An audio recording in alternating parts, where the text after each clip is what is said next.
let's talk about the Austin real estate market, because right now it feels less like a market and more like a massive high-stakes tug-of-war. You've got these incredibly powerful forces pulling prices and sales down, and at the very same time, equally strong forces are yanking them right back up. So what on earth is actually going on? And this is really where the confusion starts for a lot of people. You look at the big names, right? On one side, you have Realtor.com, and they're forecasting a huge 14.5% surge in sales activity for Austin. But then you turn around, and Zillow is predicting a 2% decline in home prices. So, more sales, but lower prices? How can both of those things possibly be true? It's the million-dollar question, isn't it? Is the market heating up, or is it cooling down?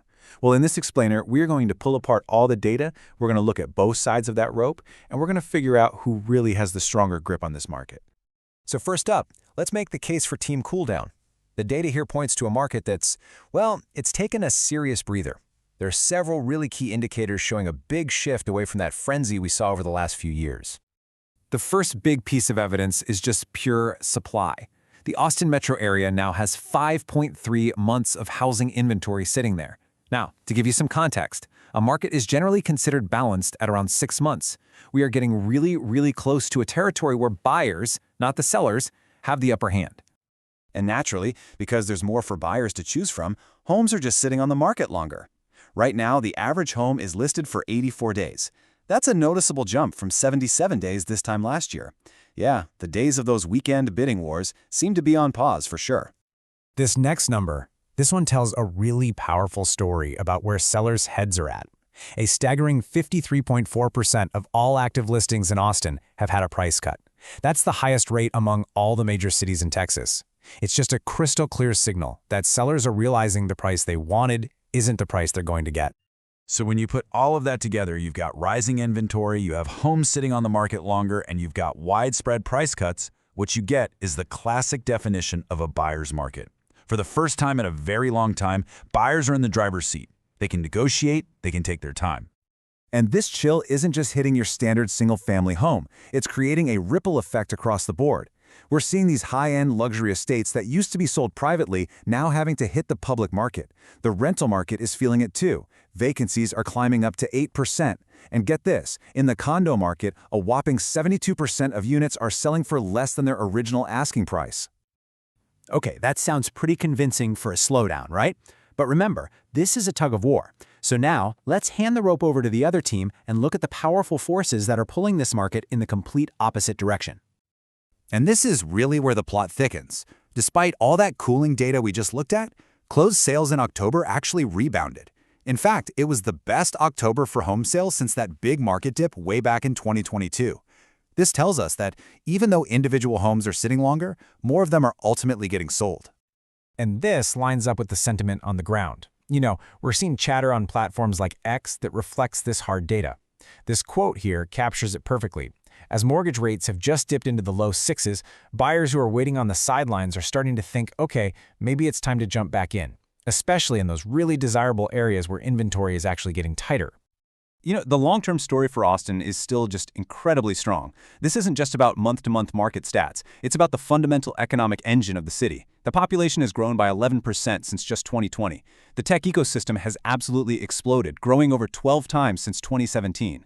And just this month, Austin was named the #1 city for entrepreneurs in the whole country. That's a powerful engine pushing demand forward. And here's the potential catalyst that everybody is watching: interest rates. The Federal Reserve is widely expected to begin cutting rates in the first quarter of next year. Even a modest drop, say down to 5.75%, could be enough to unleash a whole new wave of buyer demand and add some serious muscle to the optimistic side of this tug-of-war. So you've got a market being pulled hard in two directions at once. What does this stalemate actually mean for people on the ground, for you? Well, it creates a very different reality depending on who you are and where you're looking. So let's take a peek at who's actually buying right now. Tech professionals, they still make up the biggest chunk at 40%. No surprise there, fueled by that strong economic engine we just talked about. But what's really encouraging is that first-time buyers are making a comeback. They now represent 28% of the market, and they're likely taking advantage of all that newfound negotiating power. And this slide right here highlights that you just can't talk about the Austin market as one single thing. It's a patchwork of all these little micro markets. For example, if you're in desirable central Austin, the median price is actually up 7.3%. But if you go just outside the city to a suburb like Caldwell County, prices are down almost 15%. Same metro area, completely opposite outcomes. This table gives us a great little snapshot of how different property types are doing. Single-family homes? They're holding their value reasonably well, even if they're taking a while to sell. The condo market, though, is much more challenged. You've got high inventory and big discounts.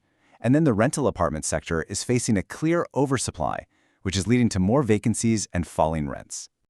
So with all this conflicting information flying around, how do you actually make a smart move? This final section is all about strategy. It's a roadmap for navigating this really unique market in 2026. The key here is to tailor your strategy. So if you're a buyer, be aggressive. With over half the listings cutting their price, there are deals to be made, especially if you target those value areas like Caldwell and Bastrop. If you're a seller, the key word is realism. You have to price your home correctly from day one to avoid sitting on the market for that 84-day average. And for investors, the opportunity might be in these value-add multifamily properties, buildings you can renovate to boost their worth, or in sniffing out commercial deals through experienced local brokers. So, to bring it all home, Austin's market is in this fascinating 10th state of balance. It's not a crash, but it is certainly not a boom. You could call it an equilibrium held perfectly in check by the powerful forces of a cooling national housing environment on one side and a super powerful local economy on the other.